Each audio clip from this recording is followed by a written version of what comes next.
another episode of ThinkNation. I am Pastor Mano Chukuma. I'll be talking about marriage in this episode. A lot of people are having issues in their marriage, and it's important we begin to deal with this matter.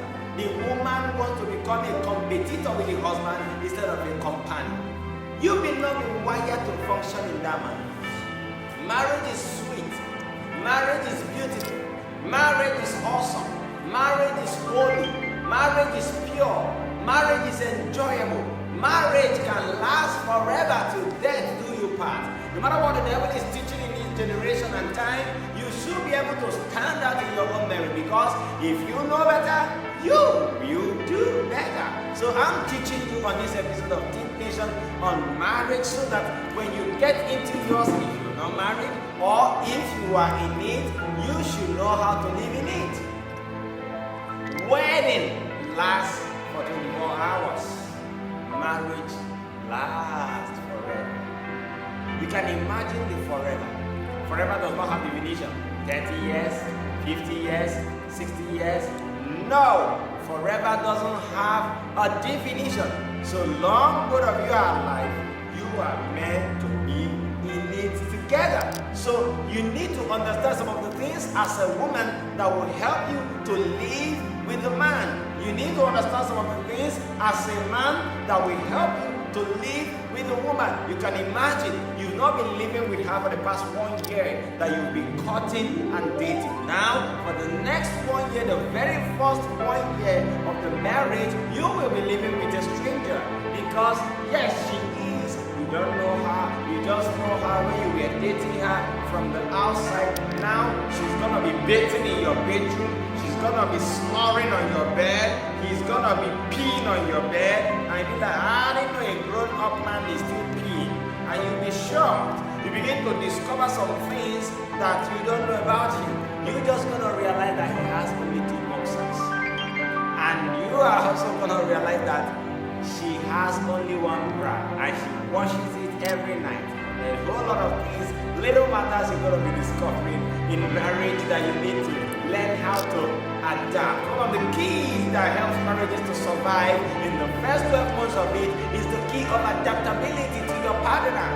I guess you didn't hear that. I'm going to ask it again. The key of adaptability to your partner. When you get married to your spouse, you should be able to begin to discover the things that you don't know in the process of courtship that you now know in the first 3 to 5 months of the marriage. Now, when you get into your marriage, you should be able to begin to adapt, adjust. Adaptability comes with adjustment. Adjust your own to her own. Adjust your own to his own, so that both of you can be able to align and enjoy your marriage in that institution. It is a union. It is a legal union. You need to know how to legalize it so that you can be able to enjoy it. It's very important.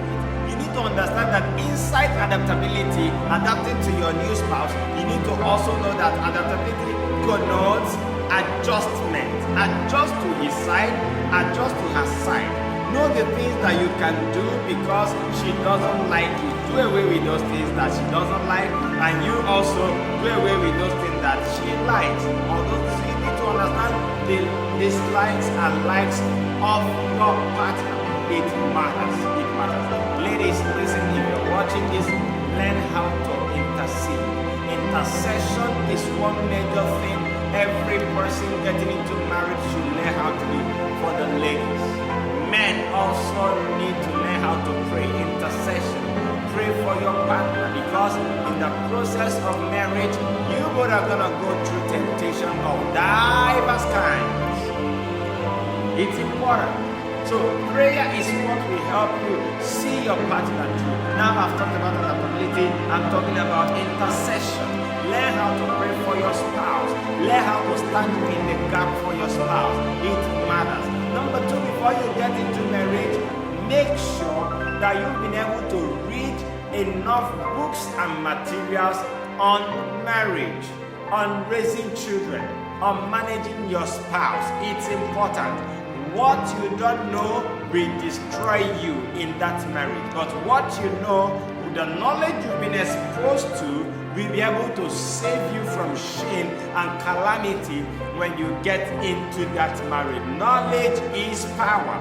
Knowledge is power. Knowledge is power, even on the subject of marriage.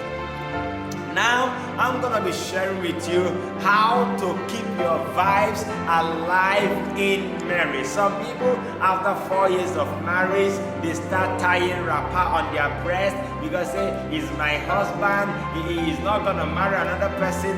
That young man will begin to lose interest in you. You need to know how to keep up. Can I say keeping up with the condition? Know how to keep up your marriage. Know how to maintain that joyful vibe. There was something he saw in you before he came to ask for your hand in marriage. There was something she saw in you before she said, yes, I'm gonna do this thing with you forever. That beard you were keeping when she married you, when you want to shave it off, please don't just go to the barbing salon and shave it.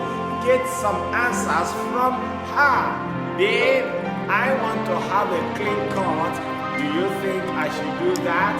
If she doesn't want you to, for her joy's sake, I said for her joy's sake, keep doing what you're doing. Probably that was what kept her heart stick to you and stole her heart from other guys that she was considering you with before she said, I do. These things matters. Now when you get into marriage, the kitchen is not for one person.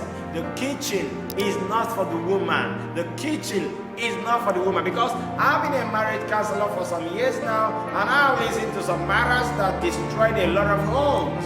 The man is saying, I can't make the eba. I can't warm the soup. The woman can actually cook the soup, but the man can return first before the woman and decide to warm the soup, decide to prepare the semolina, decide to prepare the eba, and serve it on the dining. And immediately the woman is arriving from work. She's like, honey, oh, you fixed the dinner. He said, yes, I fixed the dinner. These things matters.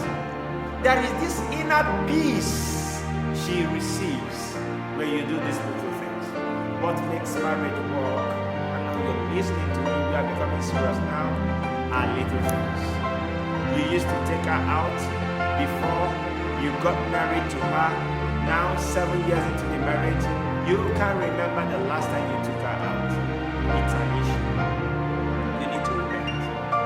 And if you are preparing for marriage, the things that stick her heart to you, keep doing them. No matter how long you've been in that marriage. Then make up your mind, you will keep doing those things. It will pay off. Some of them have love languages. Make sure you know your spouse's love language. It's important. Make sure you know your spouse's love language. If it's words of affirmation, give it to them. If it's receiving gifts, give it to them. If it's quality time, give it to them. If it's anything that is attached to love language, study love language and get in touch with it. Know and discover your spouse's love language. It will help you so much, because every human being has a love language. Now, marriage is meant to be enjoyed, not to be endured. I encourage you to make up your mind and quickly get married, because I know that as you get into your marriage, it's going to be an enjoying journey. It's not going to be an enduring journey. Marry your friend. Marry your friend. Marry your friend. The friend that you can say, honey, I'm hanging out with my friends today. Say, oh, bring them for me. Should I come around? Or you're not coming back today? Don't marry someone you say, I'm hanging out with boys. And say, that's where people will be discussing useless matters. You don't know that you're no longer a boy, you are a man. She begins to antagonize everything. Marry your friends. Make sure that the lady knows your male friends before you say I do. Make sure you know her female friends before you say I do. Know the one that is an ameba among them and begin to tell her to avoid that one. Know the one that is a destroyer of hope and begin to tell him to avoid that one.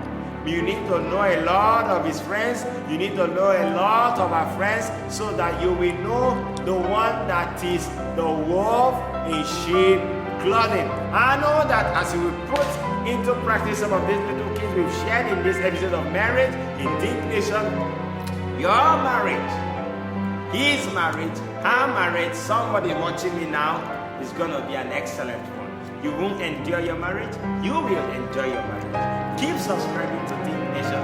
I remain Pastor Manuel Chukwuma, and I want to see you get married. See you enjoy your marriage. God bless.